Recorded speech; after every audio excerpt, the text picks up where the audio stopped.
सुप्रभातम। विज्ञान तो आपको पढ़ाते ही हैं, अंग्रेजी भी, गणित भी, हिंदी भी। आज आपके लिए लेकर के आया हूँ सच्चिदानंद हीरानंद वात्सायन अगे, इनके द्वारा लिखित रचित कविता हिरोशिमा।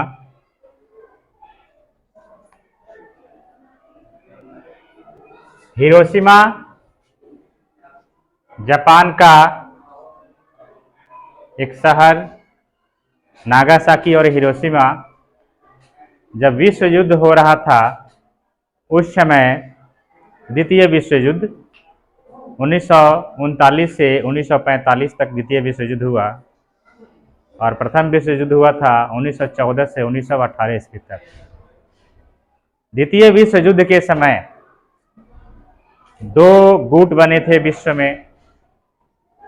एक गुट में जापान और दूसरे गुट में अमेरिका सम्मिलित थे। अमेरिका ने जापान के शहर हिरोशिमा और नागासाकी पर परमाणु बम, एटम बम, जिसे हम कहते हैं विनाशक, उससे ज्यादा कोई विनाशक अस्त्र शस्त्र अभी तक मानव ने तैयार नहीं किया है। और वह काला दिन जापान के इतिहास में आज भी लोग उसे स्मरण करके सिहर उठते हैं। पूरा विश्व कांप चुका था और आज भी जब कभी युद्ध में परमाणु बम की बात होती है तो पूरा विश्व कांप जाता है, धरती कांप जाती है। इसकी विनाशक क्षमता इतनी है कि कल्पना करना भी मुश्किल है। अपार ऊर्जा निकलती है और वह ऊर्जा व्यक्ति को, जीव जंतुओं को भाप बना देती है। वाष्प, इतनी ऊर्जा उसमें होगी कि जलाना तो छोड़िए, वाष्प बना देती है। और वात्सायन अगेय, सच्चिदानंद हीरानंद वात्सायन अगे एक प्रयोगवादी हिंदी कहानीकार, कवि, रचनाकार, निबंध लेखक, उपन्यासकार माने जाते हैं। और प्रयोगवादी का अर्थ है कि हिंदी में कुछ नया एक्सपेरिमेंट करके लिखना, कुछ नया प्रयोग करके लिखना। जिन विषयों को किसी कवि ने, किसी रचनाकार ने, उपन्यासकार ने अभी तक टच नहीं किया है, स्पर्श नहीं किया है, उस पर कुछ लिखा नहीं है, उन विषयों पर लिखना, यह होता है प्रयोगवादी लेखन। सच्चिदानंद हीरानंद वात्सायन अगे उन्हीं में से एक हैं। इनका जन्म 7 मार्च 1911 ईस्वी को अपने पश्चिमी चंपारण जिले के पड़ोसी जिला, जो उत्तर प्रदेश में है, कुशीनगर जिला, पहले पड़रौना जिला हुआ करता था, नाम बदल के कुशीनगर हो गया, कसिया में इनका, कसिया के आसपास इनका जन्म हुआ था। पिताजी डॉक्टर हीरानंद शास्त्री, जो पेशे से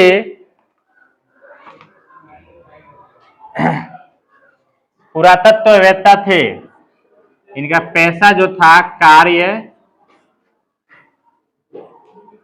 पुरातत्ववेत्ता।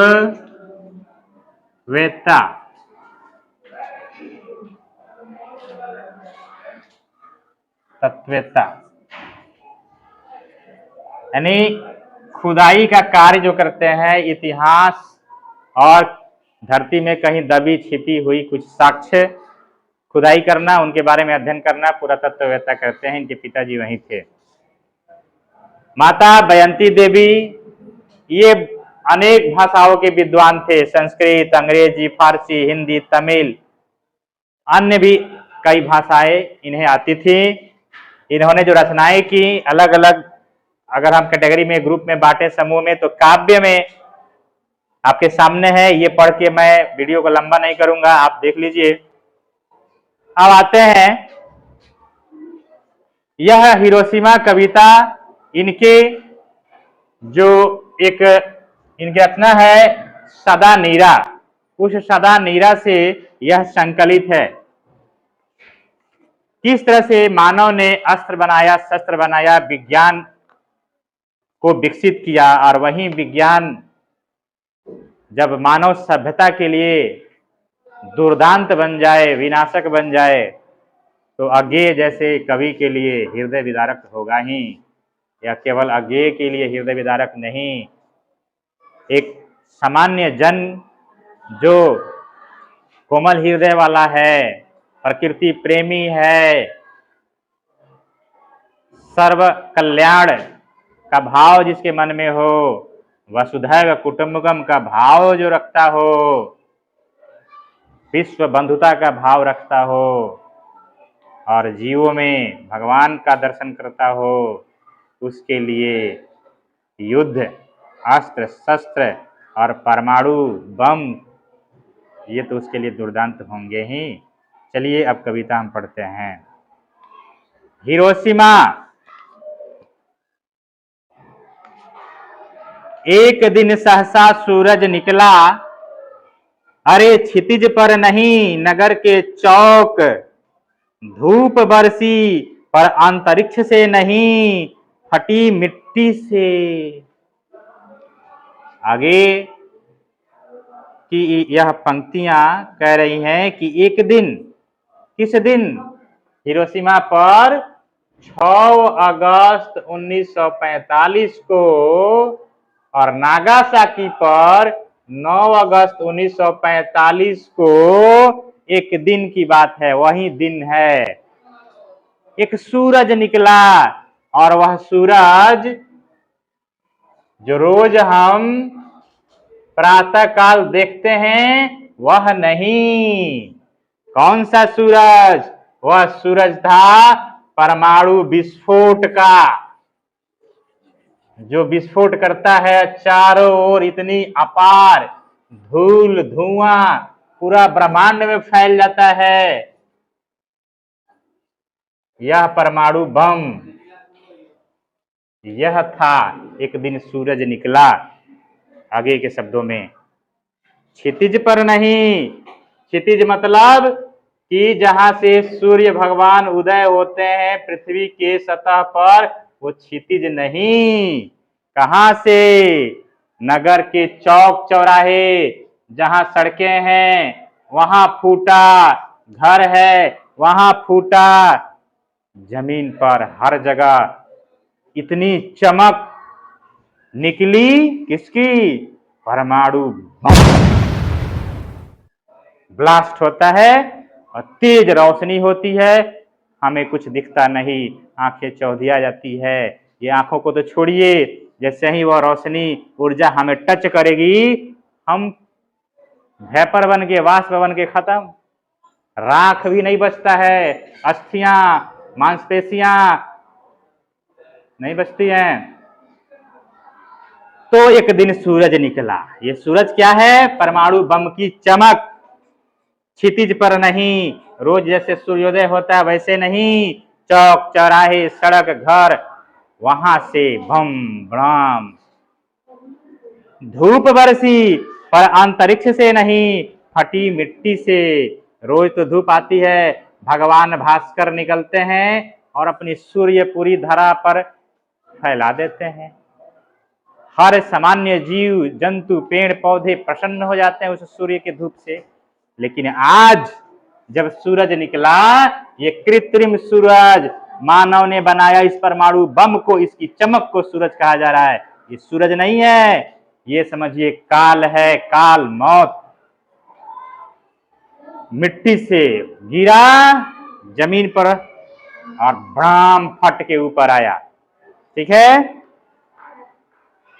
छायाएं मानव जन की दिशाहीन सब ओर पड़ी, वह सूरज नहीं उठा। उगा था पूरब में, वह बरसा सहसा बीचों बीच नगर के। काले सूर्य के रथ के पहियों के ज्यों अरे टूटकर बिखर गए हो। दसों दिशा में वह सूरज आसमान से नहीं, नगर के चौक चौराहों से, और ऐसे निकला जैसे वह सूर्य काल बन के, सबका मौत बन के नगर के चौक चौराहों पर फैल गया।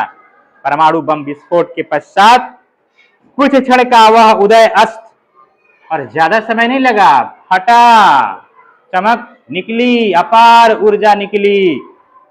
केवल एक प्रज्वलित क्षण की कुछ क्षण लगा उसमें। दृश्य सुख लेने वाली दोपहरी, जिस तरह से दोपहर में कड़ाके की गर्मी पड़ती है, आज भी, आज जो है 31 मई 2023 है, आज भी कड़ाके की गर्मी है, दोपहर का समय होने वाला है, किंतु यह दोपहर कुछ नहीं था उसके सामने। जब परमाणु बम गिरा, एटम बम गिरा हिरोशिमा और नागासाकी पर, तो इतनी गर्मी पैदा किया कि करोड़ों अरबों खरबों दिन के दोपहर के ताप को भी मिला दें तो उस परमाणु बम के गर्मी के ताप के बराबर नहीं थी।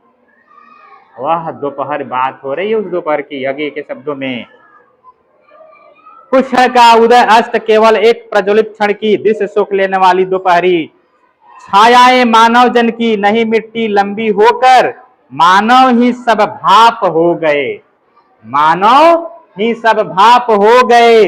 छायाएं तो अभी लिखी हैं, देखिए इतनी गर्मी, जब धूप पड़ती है तो पानी उड़ के भाप बनता है, बादल बन जाता है। लेकिन उस दिन, जिस दिन हिरोशिमा पर परमाणु बम गिराया अमेरिका ने, उस दिन आदमी, जान, जीवन, जितने जंतु थे, आज ये सुख के भाप बन गए हैं। पूरी तबाही मची है, जिधर देखो उधर घरे, भवन, बिल्डिंग, शहर तहस नहस हुए हैं, सड़कें ध्वस्त हैं, चीखने वाला भी कोई नहीं है, रोने वाला भी कोई नहीं है। आज भी 1945 से जोड़ लीजिए तो 55 बरस और 23 बरस, 78 बरस के बाद भी आज भी लोग वहां जो है अपंग हैं, दृष्टिहीन हैं, आज भी उसके प्रभाव से। ठीक है, लास्ट है, झुलसे हुए पत्थरों पर, उजड़ी हुई सड़कों की गज पर, मानव का रचा हुआ सूरज मानव को भाप बनाकर सोख लिया। आज जो परमाणु बम, कृत्रिम मानव निर्मित, यह जो प्राकृतिक सूर्य है, जो हमारे क्षितिज पर उदय होते हैं रोज प्रतिदिन, उनकी जो गर्मी है, ताप है, उससे करोड़ों गुना ताप आज हिरोशिमा पर टूट पड़ा है, बरस पड़ा है। सड़कें उजड़ी हैं, नगर उजड़ गए, लोग मर गए, वनस्पतियां, पेड़ पौधे झुलस गए। एक यात्री गया था वहां बाद में, उसने एक फोटो कैप्चर किया, वहां बहुत दिनों के बाद गया। एक बड़ा सा चट्टान था और चट्टान पर एक आदमी का जो है ऐसे प्रतिरूप, वहां चट्टान पर काला काला धब्बा था। वो काला धब्बा पता है क्या है? आज भी जो है उसका अवशेष है बड़ा सा चट्टान पर। वहां कोई खड़ा था, बम फटा, उसके बम के गर्मी के वजह से उसका शरीर भाप बन के उड़ गया, और चूंकि वह सटा हुआ था उस चट्टान में, पत्थर में, उसके शरीर की आकृति वहां छप गई थी काला काला, और उसका शरीर वाष्प बन के भी वाष्प इवोपरेट हो गया था। इतनी गर्मी, इतनी ऊर्जा, अपार ऊर्जा निकलती है उससे। पत्थर पर लिखी हुई या जली हुई छाया मानव की साखी है। और पता है आगे ये थे जो जाके इन्होंने देखा था वहां पर, यही लास्ट पंक्तियां इनकी कहती हैं यहाँ पे, देखिए, पत्थर पर लिखी हुई या जली हुई छाया मानव की साखी है।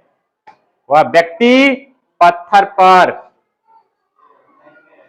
उसकी आकृति उखरी हुई है, उसकी उकेरी हुई है, लगता है ऐसे पेंटिंग से, लेकिन नहीं, वह खड़े खड़े पत्थर से सटे सटे जल के खाक हो गया था, अस्थि हड्डी का अवशेष भी नहीं मिला। तो हिरोशिमा पर यह जो मानव के द्वारा हम कहते हैं कि बड़ा विकास किए हैं, हमने बम बनाया, ट्रेन बनाया, गन बनाया, हथियार बनाया, मेडिसिन बनाया, जेट बनाया, एरोप्लेन बनाया, पनडुब्बी बनाया, मेट्रो बनाया, अरे क्या बनाया? जब मनुष्य के लिए, मानव के सभ्यता के लिए यह खतरनाक है, प्राणघातक है, कितना हम विकास कर लें, और हमारी सभ्यता संस्कृति सुरक्षित नहीं हो, विकास का कोई अर्थ नहीं रह जाता है। विकास सच्चा वह है जो हमारी संस्कृति, सभ्यता, मानव मूल्य हमारे बने रहें, और तब विकास करो, वह सही है। किसी का नाश नहीं करना करो, नाश करने के लिए हमारा विकास हो, यह स्वीकार्य नहीं। यही जो दुख है, पीड़ा है, अगेय जी ने अपनी कविता में लिखा है। अच्छा लगा होगा, मुझे उम्मीद है आगे भी और भी वीडियो लेके आऊँगा, अंग्रेजी से, हिंदी से, सभी विषयों से। ठीक है, बस वेट करिए। Thank you.